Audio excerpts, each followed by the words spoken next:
kung mapapanood mo tong video na gagawin ko ngayon at naisipan mong mag-quit dahil nahihirapan ka sa negosyo na pinasukan mo, naisipan mong mag-quit kasi marami kang struggle at problems na na-encounter sa negosyo mo, teka lang, before ka mag-quit, make sure na tapusin mo tong short video na isi-share ko ngayon sa'yo. Diba nung wala ka pang negosyo na ginagawa, nahihirapan ka na, marami ka ng struggle, marami ka ng problems na na-encounter sa trabaho mo. Pero possible, hindi sumasagi sa isip mo na mag-quit. Tama ba? Kasi possible na iniisip na wala kang choice, kaya mo siya ginagawa. Ngayon, kaya ka nagnegosyo, kaya mo ginawa yung opportunity kung saan ka nahihirapan at naisipan mong mag-quit.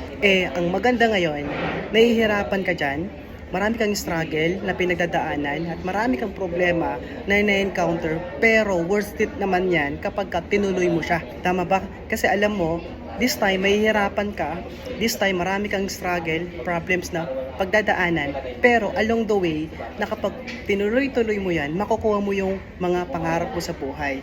Unlike before, na nahihirapan ka sa trabaho mo, okay? Marami kang mga challenges na na-encounter, pero alam mo, kahit anong sipag mo, kahit anong galing mo at diskarte, never mo makukuha yung mga pangarap mo sa buhay.